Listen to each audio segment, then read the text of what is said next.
Nesse momento, depois que o avião explode, tu sobe na serra, é que tu se torna consciente pela primeira vez? E consegue É raciocinar? aí que eu tento me colocar dentro do que na aviação a gente chama consciência situacional.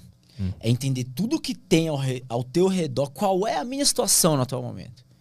Então ali eu sabia, cara, muito louco, tu tem que pensar assim, eu sofri um acidente no meio da Amazônia, tô vivo, mas beleza, o que eu tenho aqui? Eu tenho água, tenho comida, e aí eu tenho o curso de sobrevivência na selva, que eu fiz em 2014, né? Uma surpresa dele em 2021. E eu sabia de algumas coisas que eram importantes, como, por exemplo, não beber água nas primeiras 24 horas, porque você não tem tanta água. Eu só tinha 3 garrafinhas dessas de água mineral. Era toda a água potável que eu tinha. Que no desespero o cara pode querer tomar tudo de uma vez, né? Só que você tá hidratado. Você não tem por que tomar água. Assim como os pães que eu tinha 12 pães. Eu comi agora, de noite, naquela noite? Não. Vai sentir fome? Vai. Guardou por 48 horas, né? Que é o... 48 horas assim, é o que eles dizem, seria o ideal você conseguir. Ah, tá. Porque tu não vai morrer de fome em 48 horas. Te garanto. Vai na minha que eu sei que eu tô falando. Eu sei que você não vai morrer, velho. Então teu corpo tá nutrido, entendeu? Então isso são conceitos importantes. Outro conceito importante, tá de dia, mas vai escurecer. E aí você precisa de fogo. E você precisa de abrigo. E aí eu parti pra fazer o meu primeiro abrigo e a minha primeira fogueira. Tem também essa foto aí, que foi a primeira. Ela é bem rudimentar, né, digamos assim. Foi melhorando ao longo do tempo, né? Foi melhorando. Veio. Não sei se o Caio consegue colocar lá. Tu vai ver uma fogueira. Isso. Essa foi a primeira fogueira no primeiro dia.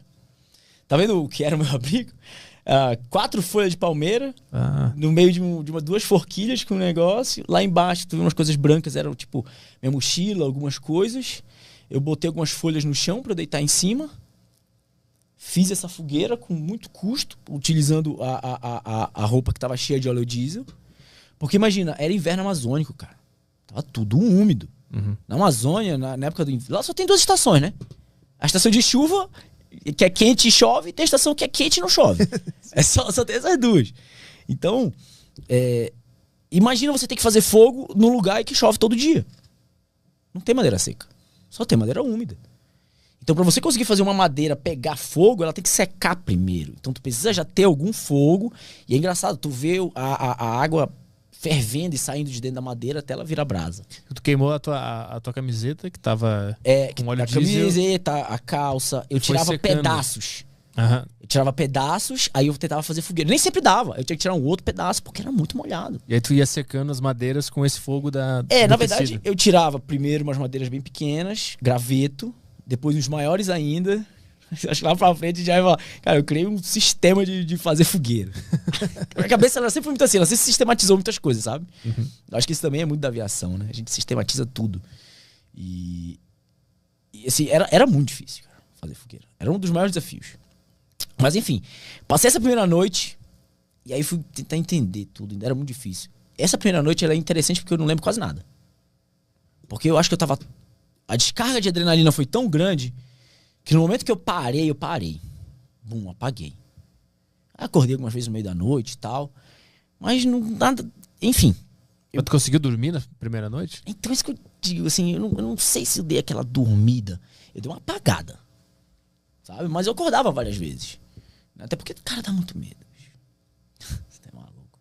À noite. E o problema da Amazônia, a pessoa pensa assim, o barulho da floresta. O barulho da floresta não é o problema. A escuridão é o problema. Porque barulho não te dá medo. A escuridão te dá medo.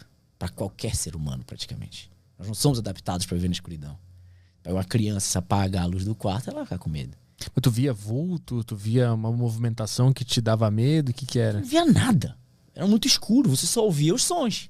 E aí sim, os sons fazem diferença. Porque tu ouvir o som no claro é uma coisa. Tu ouve um barulho, tchac, tchac, tchac. Tem um... Pô, o vento tá batendo ali, tá arrastando a folha. Agora, quando tu faz isso sem nada, pra tu não ter referência de nada, você não sabe o que é. Se é vento, se é folha caindo, o que é. O teu subconsciente é uma coisa incrível. Ele, nesse momento, ele vai despertar os medos que estão mais guardados dentro do teu coração. A tua mente nunca vai pensar na probabilidade mais plausível. Ela vai pensar sempre na pior. Qual era a pior que ele pensava? Porra, nesse uma momento? onça. uma onça, um jacaré, qualquer outro bicho. Puta, vai morrer muito medo lá tem uns lá, não sei, se botar no Google, põe centopéia gigante. Põe. É um bicho desse tamanho, é horrível. Eu já vi aquilo na Amazônia, eu sou de lá. É horrível. Eu tinha medo daquilo, eu tinha medo de escorpião, eu tinha medo de qualquer coisa, meu. Só que nessas horas, tu precisa entender que esse bicho, velho. Esse é um dos insetos que você corre o risco de encontrar. Caralho. Mas tu ficava deitado no terreno ou tu ficou sentado? Porque deitado no terreno onde pode passar um bicho desse aí, não tinha o que fazer. O corpo apagou e ficou deitado. Mas os outros 36 dias eu dormi no chão, cara.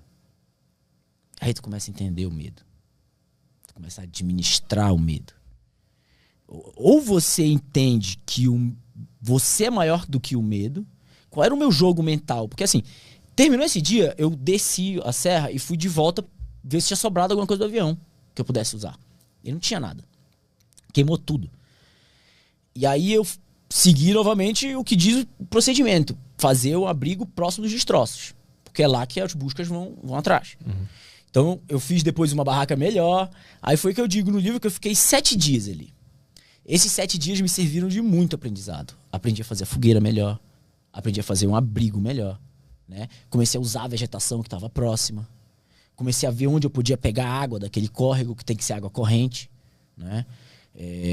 Comecei a tentar conhecer o que estava ali. Mas é incrível. O pior dos aprendizados é lidar com o medo. Mas em nenhum momento tu quase colapsou e começou a chorar, deitado no chão, pensando, fudeu, vou ficar aqui até morrer de fome? Cara, passado esses dias, vou responder tua pergunta com uma história. Passado esses dias, desde o primeiro dia, do segundo dia, eu conseguia ouvir os aviões da equipe de busca. Só que eles estavam sempre longe. E eles fazem uma varredura, né? Tem a rota, eles vão fazendo uma varredura na rota. E se eu tava no meio da rota, eu sabia que levaria alguns dias até eles chegarem lá. Uhum. E aí, putz, todo dia era aquilo, cara. Eu ouvia os aviões, à noite eu ouvia aviões. Cara, eu tinha que ir contra esse medo, sabe? Sair do meu abrigo com a lanterna. Nossa, dava muito medo fazer isso.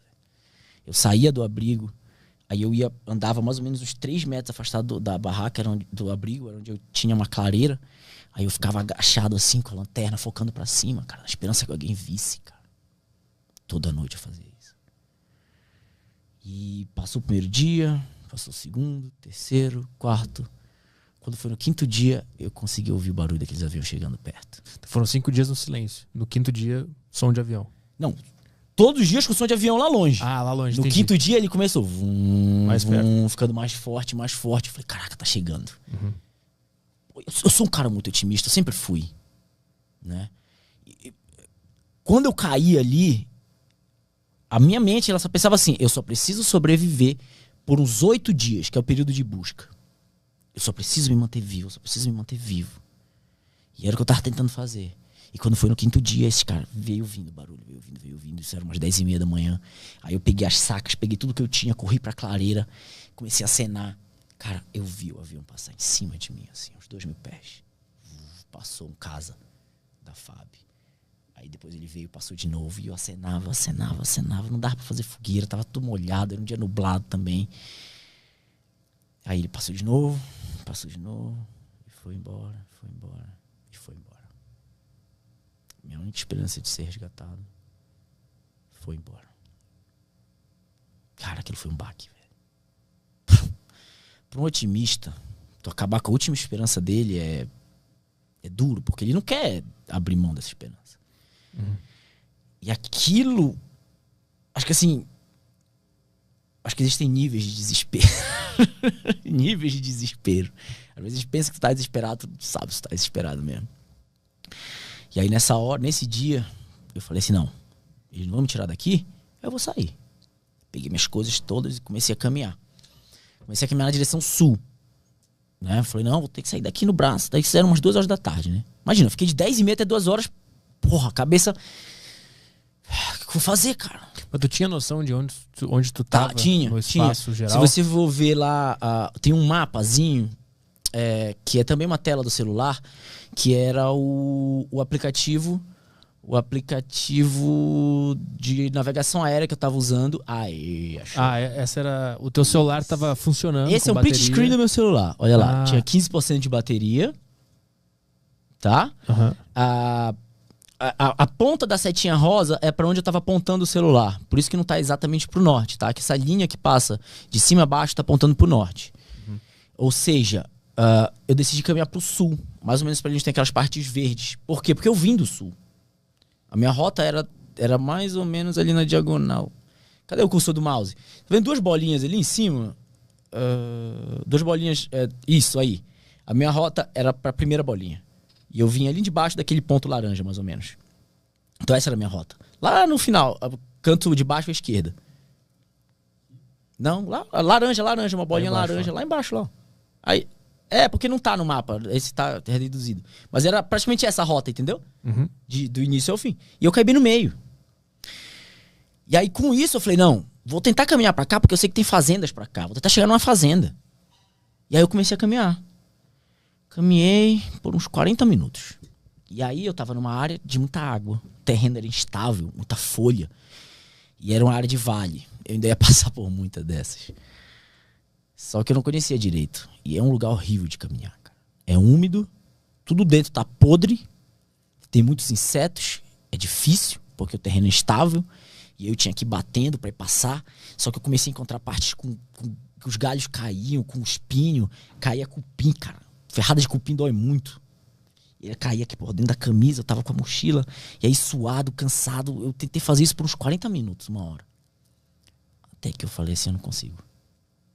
Eu não vou conseguir sair desse mato. Eu não tenho facão. Como é que eu vou cortar isso aqui que eu não tenho facão? Eu só tenho um pedaço de pau. A tua esperança era ir desbravando aquele mato até achar uma fazenda. Porque eu tinha passado por algumas fazendas. Uhum. Só que eu não comi numa hora, cara. Foram 40, 45 minutos. E aí eu falei, não dá. Voltei pro meu abrigo. De onde eu tinha saído.